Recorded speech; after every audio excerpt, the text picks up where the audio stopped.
I spent literal years thinking something was wrong with me until I realized I was just living without structure. These 3 tips are the only reason I'm not the same distracted version of myself anymore. Now, if you watch all the way to the end, I promise you that you will not be a lazy person anymore. Now, I want to start straight off the top. If you are working from home, do not work from home. And the main reason why I say this is because there are so many distractions, too many distractions if anything. Because from home, you get this sporadic inspiration for you to randomly clean your room, or for you to, I don't know, brush your teeth or mow the lawn or wash the dog or wash the cat. So I highly recommend, and this is something that's really helped me a lot because, as I said, I thought something was wrong with me. I thought I couldn't just work from home or I couldn't lock in. The main issue was I wasn't in an environment that helped me to lock in. I wasn't in an environment that made me want to do work. I was in my bedroom, I was in my house, I was in here, thinking if I stay at home for the whole entire day, I'll most likely get a lot of work done. And I couldn't. So I said to myself, what is the best thing I could possibly do is go somewhere else. Like, I'm pretty sure Iman guys used to speak about this, about going to a cafe to do work. It was just a big thing that went around. I think it was around 2022 to 2023. But now when I go cafes, I'm not seeing loads of people anymore. There's still lots of people, but I don't really see as many. I should be thinking all these spots should be packed. So if you are working from home, I highly, highly recommend it. Don't work from home. Work from a cafe or work from a hotel, because you will be way more productive. You won't be doom scrolling as much. And the main thing that helps me, that I enjoy the most, is the fact that when I get up, I wear nice clothes, I'm smelling good, I'm looking good, I'm feeling good, and I go to this cafe, I get a nice coffee, or a matcha latte or something nice, even a caramel latte, and I'm sitting there, I feel so good, fresh, ready to sit down and do work. And that's when I get a lot of work done. Now, the only other issue with this, obviously, there'll be distractions when you are there. But I think if you purchase something like, for example, I've got these XM6s. They are amazing for noise cancelling. If you have these when you go to these locations, you will be able to look in and get so much work done. Now, I understand that there'll be some people who say, no, I can't leave the house, like if I have to take meetings or all these sorts of things. The second thing that I highly recommend is for you to revamp your environment so it enables you to be able to stay productive. One thing that I really recognized was that sometimes I don't want to leave the house and I want to stay at home and do the work, especially when it's freezing and we're in winter right now. So what I said to myself was, okay, rather than going out there, what is it about going out there that makes me want to do the work? Well, obviously it's the getting ready aspect of it, but secondly, it's the way that it looks. So I said to myself, okay then, what if I just try and change my bedroom to make it look like that? So the bedroom you're seeing now was not the bedroom that I was struggling to do work inside of. Before, I used to have colorful bed sheets. My walls were completely plain and white. I would have some posters and stuff like that, but my environment was way more prone for me to want to do anything else. And what I highly, highly recommend, if you can't leave the house, make your house into an office. If you don't have an office space, just do your best to make whatever space you do have to feel like an office. And that's what I've done right now. I've obviously put all of these posters around. So I have my whiteboard, my library, I have my water on my table. My room is way dark. I've even bought blacked out curtains. And also now I've also got earplugs. I highly, highly recommend these. They're just cheap from Amazon, or get some form of earplugs. It will increase your sleep quality and it will increase your productivity so much. Especially if you're with the black curtains, my sleep quality has increased. All these sorts of things will help you so much towards increasing your productivity. And that's exactly what I done. Because before, as I said, I was struggling to get work done. Some days I'm on, some days I'm off. Some days I'm on, some days I'm off. So I said, okay, for the days when I'm on at home, let me at least just make sure that I'm really on and I can look in and get a lot of work done. And this will stay into the last point, which was optimize your lifestyle for productivity. And this could be grayscale on your phone.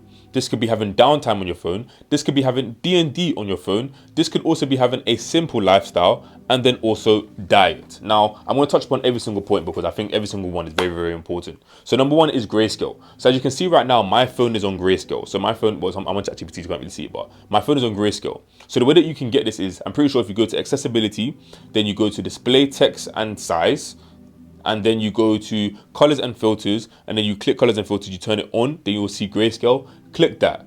I promise you, whenever I go to the gym now, or whenever I'm working and my phone is on grayscale, I do not want to touch my phone. I don't know what it is about the lack of color. Maybe it's the lack of dopamine that you receive from it. But since I put my phone on grayscale, I have been so much more productive. I highly recommend it to every single person. Now, the best benefit as well is the fact that if you're like myself, you do have to work with your phone sometimes. Now, if your phone is on grayscale, you want to use your phone less. Like, I was more prone to catch myself doom scrolling during the sets of work when I didn't have grayscale on. Now I have grayscale on, I have no reason to, because I'm just looking at a great video. There's no joy inside of that. The next thing as well is having downtime. At 11 in the night, my phone goes on downtime. Sometimes I turn it off, sometimes I turn it on, but the majority of the time it should be on. And what that enables me is the fact that I know for a fact if my phone turns off, I have no reason to stay awake. Yes, there's my MacBook, but the thing about it is that they're linked. So if my phone goes on downtime, my laptop will also go on downtime. I've been naughty recently, I've turned it off, but it's something I'm definitely going to turn back on, because I highly recommend to every single person, turn it on. Because those periods when you have it turned on and your sleep quality is amazing, I promise you, it's second to none. It is second to none.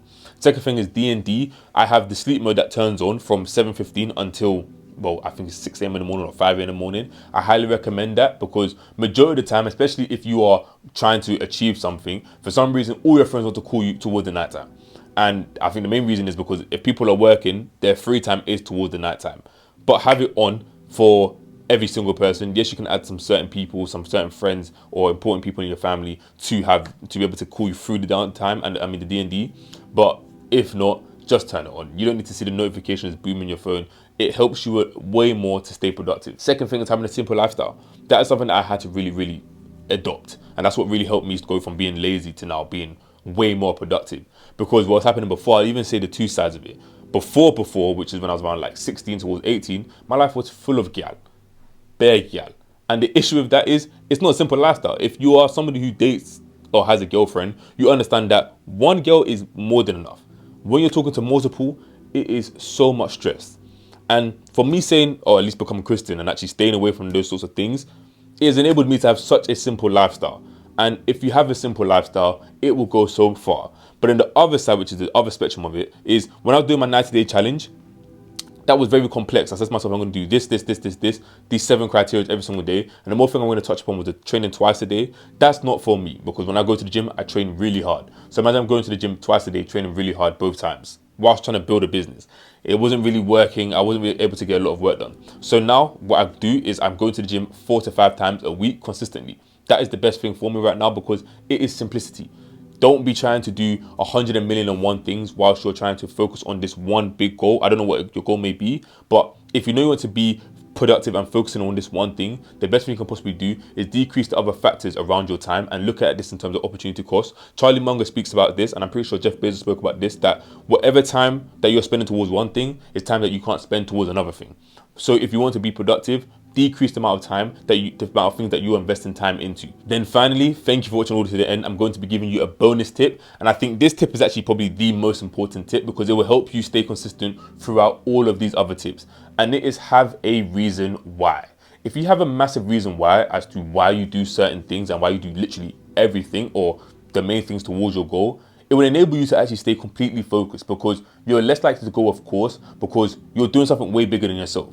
So today when you feel tired or feel lazy, like right now I have a headache and I feel tired, but I know for a fact that my reason why for recording is way bigger than my reasons for against I shouldn't be recording.